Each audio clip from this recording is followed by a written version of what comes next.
estás? Un gusto tenerte, un experto en el tema realmente. Es muy interesante la pregunta porque uno habla de la importancia de obtener células madres en el momento del parto. ¿Pero qué es la célula madre, Claudio? La célula madre es una célula que tiene dos propiedades. Una es de dividirse casi en forma indefinida y la otra es que en un momento dado se transforma en cualquier célula del organismo.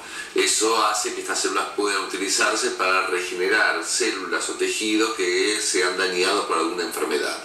Por eso es tan importante el concepto de célula madre, que hoy en día es la respuesta, o parece serlo al menos, para un montón de enfermedades hasta hoy intratables. Todos tenemos células madres en nuestro hasta que nos cuerpo. morimos tenemos células madres. Sí, porque todos los días se nos mueren células que son regeneradas con nuestras propias células Mismo cuando uno madre. se corta, que ve que se cura solo. La cicatrización es parte de eso. La célula madre más conocida y que más se utiliza es aquella que genera tejido sanguíneo, que está ubicada en la médula ósea. Entonces, yo quiero obtener células madres de un chiquito de 2 años, hay dos maneras que puedo hacerlo. O se lo saco de su médula ósea, que eso hay que sacar una muestra que está dentro del hueso. ¿Eso es una punción? Es una punción de médula ósea que es muy doloroso y que es peligroso. O se puede sacar también de la sangre, pero hay muy pocas células circulando en la sangre. Por lo tanto, eso lo voy a hacer únicamente si necesito hacer un tratamiento, por ese chico tiene una enfermedad, o alguien que, un hermano compatible, necesita de esas células. ¿Qué ocurre? Cuando un chiquito nace, las células madre, en vez de estar en la médula ósea, están sueltas en su sangre. Y luego de nacer, esas células pasan de la sangre a la médula ósea, donde quedan ahí de por vida. Entonces, en el momento del parto, gran parte de la sangre del bebé normalmente se tira a la basura junto con la placenta. Todo lo que queda, cuando se corta el cordón umbilical, lo que queda del lado de cordón y placenta, que no es el bebé, se descarta. Y esa placenta y ese cordón tiene sangre del recién nacido, rica en células madres, que normalmente se descartan. Por eso que cuando vos retirás cuando vos le congelás las células madre al bebé cuando nace, al bebito no le haces nada. Exacto, porque el bebé ya nació, ya está en la sala de neonatología. Yo esto lo recolecto cuando corté el cordón umbilical, o sea que esto es cero riesgo para el bebé y la mamá. Por lo tanto, volviendo a la pregunta original, ¿yo puedo sacar células madres de un chiquito de 2 años? Sí. ¿Lo puedo hacer como para que tenga una reserva para el día de mañana? No tiene sentido, porque el daño que le produzco al hacerle esa biopsia de médula ósea es mucho mayor que el beneficio que le voy a ofrecer guardándola. Por lo tanto, lo ideal es guardarla en un momento que el daño es cero, que es el momento del parto. ¿Y si este bebito tiene que ser operado por X causa, se puede aprovechar y sacar? No, de la sangre no. No, porque es algo muy traumático, entonces lo voy a hacer únicamente cuando tengo que utilizar esas células para un propósito bien definido. Por ejemplo, yo tengo un infarto y el infarto hoy en día se está tratando con células madres que generan tejido sanguíneo de la médula ósea. Entonces a mí me pueden sacar células madres de mi médula ósea para regenerar mi corazón dañado.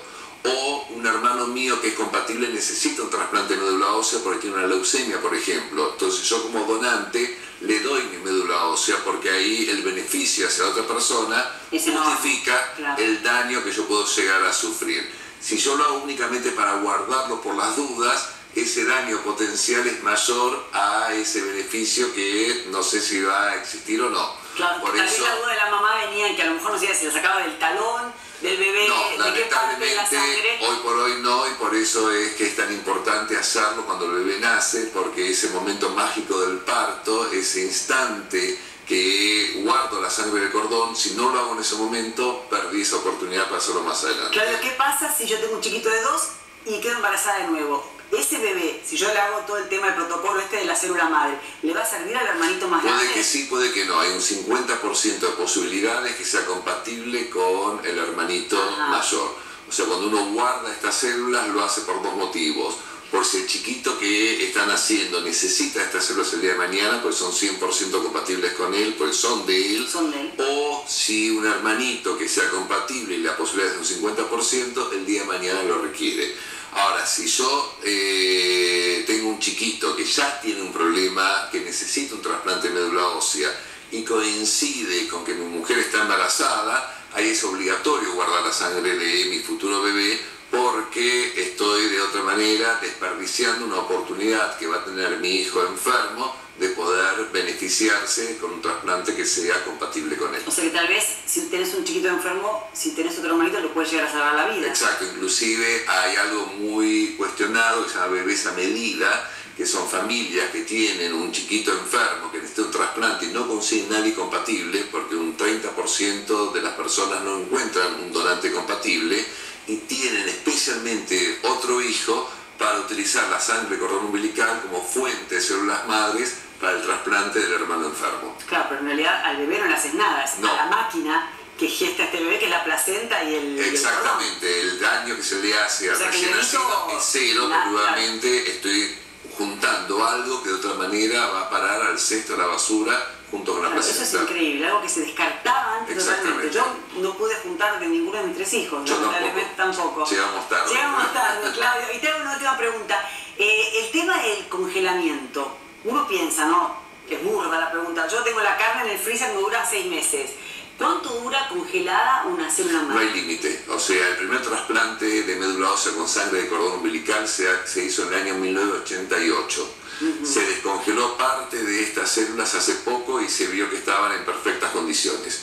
Por lo tanto, uno sabe que por 25 años las células se mantienen sin perder su capacidad de regenerar. Ajá. Para hablar de 50 años, tengo que esperar 25 años más. Claro. Pero en la medida que esté bien conservada, pues es importante de que la mamá que lo haga elija aquel banco que tenga la mejor infraestructura, que le dé la seguridad y tranquilidad de que con el paso del tiempo estas células van a estar en perfectas condiciones. Porque ojalá que nunca la necesite, pero si el día de mañana la necesita, y el día de mañana puede ser 5, 10 o 15 años, las células tienen que estar en perfectas condiciones. Claro, ¿y qué pasa si yo, por ejemplo, tengo un tema, una patología y la tengo que tratar en el exterior? ¿Cómo hago para transportar? No hay ningún problema, si está bien congelada y bien ¿se puede transportada. transportar? Nosotros ya tenemos 4 chiquitos que se hicieron tratamiento con células madres por una enfermedad neurológica en Estados Unidos. Tuvieron que viajar a Estados Unidos y también las células madres fueron enviadas a Estados Unidos y llegaron en perfectas condiciones. Se hizo el tratamiento y no hubo absolutamente ningún inconveniente. ¿Me traerías datos de eso? Así vemos imágenes para el próximo Sí, programa. con ¿Sí? mucho ¿Te gusto. animás? Sí, por Bueno, supuesto. muchas gracias, Al Claudio. contrario. Cualquier duda que tengas.